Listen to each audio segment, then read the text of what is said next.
Hola, ¿qué tal? Espero que se encuentren muy bien el día de hoy. Vamos a hablar sobre un tema bastante interesante. Recordemos que en ciencias naturales nos quedamos platicando el otro día sobre los hongos y las bacterias, sobre cómo existen diferentes tipos de hongos y diferentes tipos de bacterias, incluso que hay algunos que son benéficos para nuestra salud, que ayudan al cuerpo humano a estar bien, a mantenerse de buena manera, pero también existen algunos que le perjudican y que le hacen mucho daño, que podrían incluso matarnos. En el día de hoy vamos a revisar un poco más sobre lo que son los animales y las plantas, sobre las diferencias que tienen y cómo se clasifican. Así que acompáñenme el día de hoy para aprender un poco más. Bienvenidos. El día de hoy vamos a revisar lo que son las características de las plantas y de los animales. Vamos a comenzar con el reino vegetal. El reino vegetal es de los más antiguos que el ser humano ha estudiado. En él se incluyen las plantas terrestres, acuáticas y algunas especies de algas. Las plantas se caracterizan por tener un núcleo delimitado por una membrana, es decir, en la composición de sus células. Está compuesta por varias células, por lo tanto son pluricelulares. Son seres que son visibles a simple vista, aunque algunas son muy pequeñas, las podemos ver sin necesidad de utilizar una lupa o un microscopio. También fabrican su propio alimento. El proceso por el que las plantas fabrican su propio alimento se llama fotosíntesis. Les explico en qué consiste.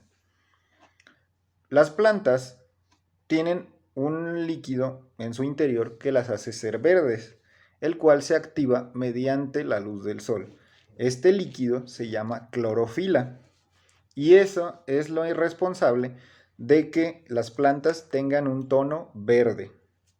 Entonces, las plantas adquieren los nutrientes a través de las raíces que tienen en el interior de la tierra. De ahí absorben el agua y de ahí absorben los nutrientes, los cuales van corriendo por el interior de la planta.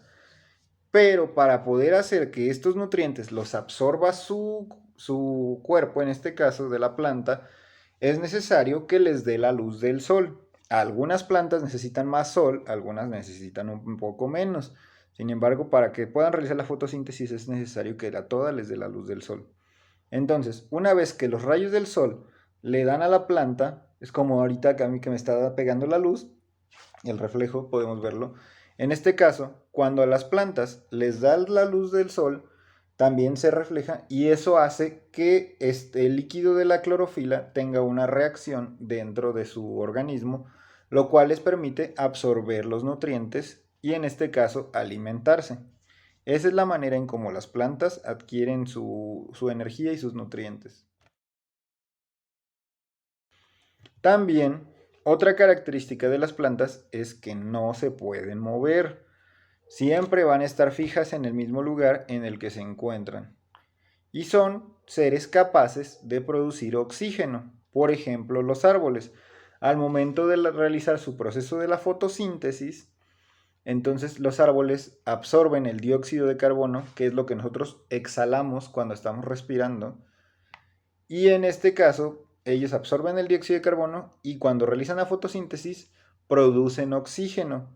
Entonces, es por eso que son muy importantes las plantas para que nosotros podamos mantenernos vivos, ya que sin las plantas no habría oxígeno en el planeta y por lo tanto nosotros no podríamos respirar, nos acabaríamos muriendo. El reino de las plantas está compuesto por aproximadamente más de 400.000 especies conocidas, lo que lo convierte en el segundo reino más grande. Y las plantas se pueden agrupar en plantas con flor y plantas sin flor. También se pueden clasificar por su tamaño, que podrían ser los árboles, arbustos o hierbas. Ahora vamos a ver un poco sobre el reino animal. El reino animal es uno de los más conocidos y junto con el vegetal es uno de los más estudiados desde la época antigua. En este reino se agrupan animales desde las formas más simples, como los organismos microscópicos, hasta los más complejos como el ser humano. Las principales características de los animales son las siguientes. Están formados por dos o más células, es decir, que son pluricelulares. Su cuerpo está formado por tejidos. A diferencia de las plantas, no producen su alimento, no producimos nuestro propio alimento. Nos alimentamos, y los animales en general se alimentan de otros organismos de los que obtienen los nutrimentos esenciales. Es decir, que es necesario que coman, que se alimenten de otros seres para poder obtener la energía para vivir. También, en este caso, los animales sí se desplazan, es decir, que se mueven de un lugar a otro, ya sea en el agua, en el aire o en la tierra, empleando diferentes medios para desplazarse, como pueden ser alas, aletas, las patas o en el caso de los seres humanos, las piernas. Y también poseen sentidos que les permiten reaccionar a los cambios del medio donde viven. Por ejemplo, la vista, el olfato, el oído, el tacto. Sin todos esos sentidos, los animales y también los seres humanos no podrían sobrevivir. Por ejemplo, imagínense, en el bosque que esté todo oscuro, un animal, por ejemplo, como las lechuzas, que tienen una excelente visión, incluso en la noche, eso les permite poder salir a cazar sus presas en ese ambiente, aunque sea muy oscuro, y que los bosques sean muy densos, que los árboles estén muy juntos. Eso le permite poder cazar. En el caso de los perros, tienen un olfato muy desarrollado que les permite oler cualquier cosa, incluso aunque esté muy lejos, e incluso también les permite identificar distintos olores. En el caso del ser humano, los hombres y las mujeres pertenecen al reino animal porque comparten las mismas características con el resto de seres vivos que pertenecen a este reino. Al ser muchos los animales, hay diferentes maneras de agruparlos para conocerlos con más profundidad. Por ejemplo, los animales se pueden agrupar con diferentes criterios, como el tipo de alimentación, en el que vemos animales herbívoros, carnívoros y omnívoros. Por el desarrollo embrionario, es decir, vivíparos u ovíparos. Recordemos que los animales vivíparos son los que nacen directamente de su mamá y los animales ovíparos son los que nacen de huevo. Por el medio en el que viven, es decir, que son animales acuáticos, que son animales terrestres o que son animales que viven tanto en el agua como en la tierra.